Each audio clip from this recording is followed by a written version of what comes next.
Kami telah kembali pemirsa terkasih untuk menjawab pertanyaan hadirin di studio. Silakan. Ayat 15 mengatakan, jangan mengusik orang-orang yang kuurapi dan jangan berbuat jahat kepada nabi-nabiku. Apa yang dimaksud dengan orang-orang yang kuurapi? Apa yang dimaksud dengan orang-orang yang kuurapi dan nabi-nabiku, Saudara Seperti Yosef? yang kita pahami, Mazmur 105 adalah tentang perjanjian Abraham dan tentang kisah bangsa Israel pergi ke Mesir. Tapi sebelum itu mereka adalah orang asing, jumlahnya sedikit dan berpindah-pindah dari satu tempat ke tempat lain. Dan karena jumlah mereka sedikit dan menjadi sasaran serangan musuh, Tuhan berada di pihak mereka. Ia tidak membiarkan seorang pun menindas mereka. Raja-raja dihukumnya oleh karena mereka.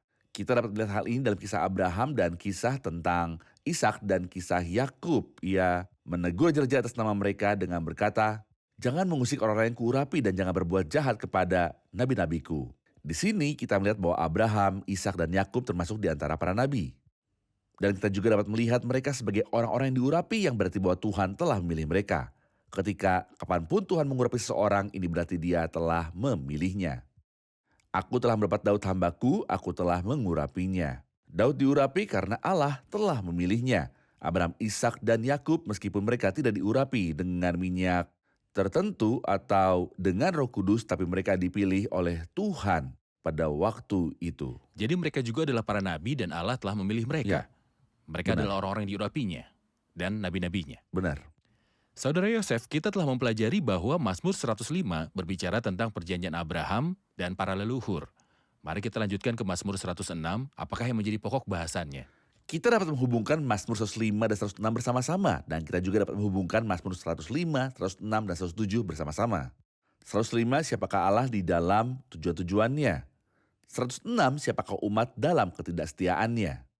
Jadi, kita telah melihat kesetiaan Allah mengenai perjanjian Abraham. Kita akan baca Mazmur 6 dan kita akan melihat ketidaksetiaan umatnya. Sebagai contoh ketika ia berkata, dalam ayat 19, mereka membuat anak lembu di Horeb dan sujud menyembah kepada patung tuangan, anak lembu emas yang telah mereka buat ketika Musa naik ke atas gunung. Sungguh suatu ketidaksetiaan yang luar biasa. Allah setia dan memenuhi janji-janjinya dan telah menyelamatkan mereka dari tanah Mesir. Bagaimana mereka membalas Allah? Mereka membuat sebuah patung dan menyembahnya. Jika kita melihat 3 Mazmur 105, 106, dan 107, kita akan mengatakan bahwa 105 pemilihan bangsa oleh kasih karunia. 106 dosa bangsa dan disiplinnya. Mazmur 107 pemulihan terakhir bangsa itu oleh kasih karunia. Jadi pemilihan adalah karena anugerah. Pengenapan janji adalah karena kasih karunia dan di antaranya dosa umat dan pendisiplinan mereka karenanya. 105 berbicara tentang pemilihan mereka oleh anugerah, Ya. dan 107 adalah tentang memulihkan mereka oleh kasih Benar. karunia, dan 106 berbicara tentang kelemahan dan ketidaksetiaan. Benar, Dari mereka yang mencobai Allah, menghina dia, dan menyembah anak lembu emas. tepat, benar. Mazmur 105 mereka tinggal di negeri itu. Mazmur 106 mereka tersebar dari negeri itu. Mazmur 107 mereka dipulihkan kembali ke negeri itu.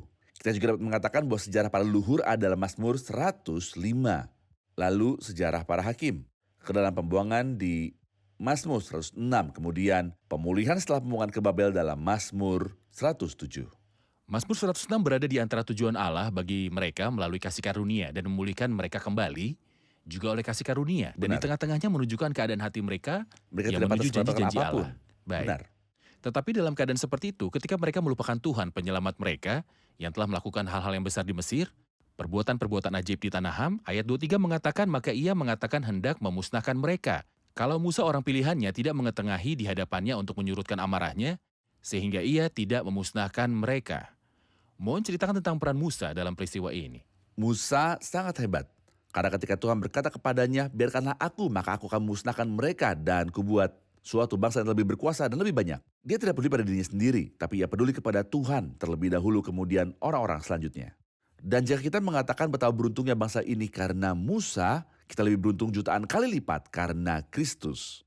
Yang Yesaya 53 katakan, sekalipun ia menanggung dosa banyak orang dan berdoa untuk pemberontak-pemberontak, Kristus bersyafaat bagi kita dengan Bapa, dan inilah rahasia kita tidak dibinasakan. Kita tidak lebih baik daripada mereka yang mengkhianati dan menyangkal, tidak lebih baik daripada anak-anak Israel.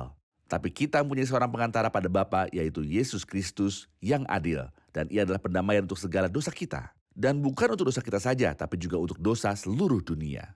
Ketika kita sampai pada akhir Mazmur pasal ke-106, ada sebuah doa di ayat ke-47. Selamatkanlah kami, ya Tuhan, Allah kami, dan kumpulkanlah kami dari antara bangsa-bangsa, supaya kami bersyukur kepada nama-Mu yang kudus dan bermegah dalam puji-pujian kepadamu. Terpujilah Tuhan Allah Israel dari selama-lamanya sampai selama-lamanya, dan biarlah seluruh umat mengatakan amin, haleluya. Doa memohon keselamatan. Anda telah mengatakan bahwa Mazmur 105, janji oleh kasih karunia, di 107 Tuhan akan memulihkan mereka, di 106 keadaan penyimpangan dan pengkhianatan. Peralihan dari keadaan pengkhianatan, tercerai-berai, dan kebejatan menuju pemulihan. Di sini ada doa, memohon keselamatan. Mohon beritahu kami tentang pertobatan dalam kaitannya dengan pemulihan jiwa dan mendapatkan berkat dari Allah. Baiklah, kita perhatikan bahwa semua berkat telah didahului dengan pertobatan dan doa. Kita menemukan hal ini misalnya dalam kitab Nehemia, kitab Ezra. Dalam kitab Daniel menjadi perantara dan berdoa untuk orang-orang kami telah berbuat dosa dan salah. Saya pikir tidak ada berkat tanpa kembali kepada Tuhan, dan untuk kembali membutuhkan pertobatan atas dosa. Jadi Tuhan mengizinkan kesengsaraan untuk membuat kita merasakan dosa dan kesalahan kita. Jika kita datang kepadanya dengan doa dan pertobatan, Tuhan siap untuk memberkati dan berbelas kasihan. Inilah pelajaran yang kita pelajari dari Mazmur ini. Panggilan kita dari awal hingga akhir adalah karena kasih karunia. Dan setiap kali kita sesat dan berdosa, kita akan ditegur. Tetapi Tuhan siap untuk mengampuni ketika kita mengakui dosa-dosa kita dan kembali kepadanya dengan pertobatan. Dengan menyelesaikan Mazmur ini, kita telah menyelesaikan kitab yang keempat dari 5 kitab Ya, yang ada di dalam kitab Mazmur. benar. Tuhan memberkati Anda, kita telah di akhir episode. Mari dengarkan komentar dari hadirin. Seperti yang kita dengar, semua perjalanan kita dari awal hingga akhir adalah kasih karunia. Dan bahkan jika kita berdosa atau tersesat, Tuhan tetap setia sepanjang jalan dan menegur raja-raja bagi kita. Di dalam kitab Mazmur yang ke-105, kita menemukan penderitaan Yusuf dan kemudian ada kemuliaan. Ini melambangkan penderitaan bagi Kristus dan selanjutnya kemuliaan. Baik. Terima kasih Tuhan memberkati. Terima kasih Saudara Yosef. Tuhan memberkati Anda. Pemirsa terkasih, inilah Tuhan yang setia dan berpegang teguh pada janji-janji dan perjanjiannya. Meskipun umat dalam kesesatan mereka telah mencemooh dengan segala urusan Allah dengan mereka, tetapi kesetiaan Tuhan terhadap perjanjiannya bagi umatnya akan digenapi di masa depan ketika umat kembali kepada Allah. Dan ketika Kristus naik ke tahtanya, dan ketika kerajaan-kerajaan dunia akan menjadi kerajaan Tuhan kita dan Kristusnya. Dan ketika seluruh bumi menjadi milik Tuhan Yesus. Dan saya ingin meyakinkan Anda dan memberitahu Anda, Allah juga setia terhadap janji-janjinya kepada kita di dalam Kristus. Setiap orang yang datang dan percaya kepada Kristus tidak perlu takut, karena ia tidak akan datang ke dalam penghakiman, tetapi telah berpindah dari maut kepada kehidupan. Jika Anda telah datang dan percaya pada Kristus, dan menetapkan pekerjaan Kristus bagi Anda secara pribadi, maka Anda akan mendapatkan pengampunan bahwa Tuhan tidak akan pernah berbalik dan Allah tidak akan pernah mengambil kembali haknya dari Anda 2 kali. Allah tidak akan pernah menarik kembali karunia-Nya sebab Allah tidak pernah menyesali kasih karunia dan panggilannya. Allah mengambil haknya dari Kristus dan keadilannya mengharuskan hal itu selama ia mengambil haknya. Dia harus berkenan kepada Anda di dalam Kristus. Pemirsa terkasih, sampai jumpa di episode selanjutnya. Tuhan besertamu. لولا النعمة ما كنت أشوفك ولا كان ليا مكان في سماك.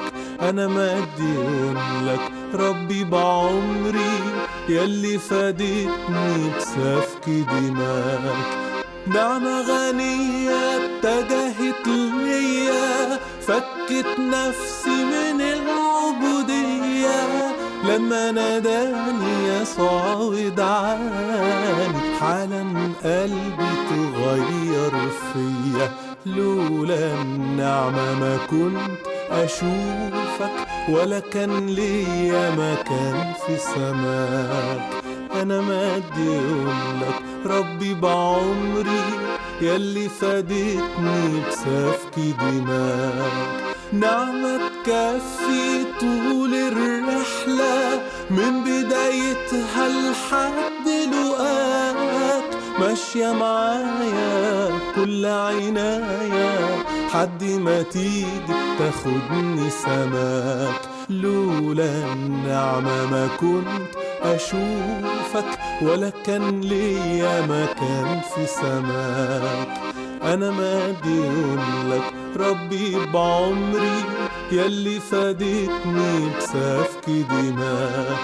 لولا النعمة ما كنت أشوفك ولا كان ليا مكان في سماك. أنا مديون لك ربي بعمري يلي فادتني بسفك دماك.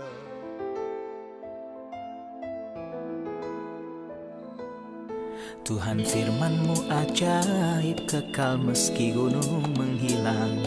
Tiada huruf yang gagal, tak terpatahkan siasat.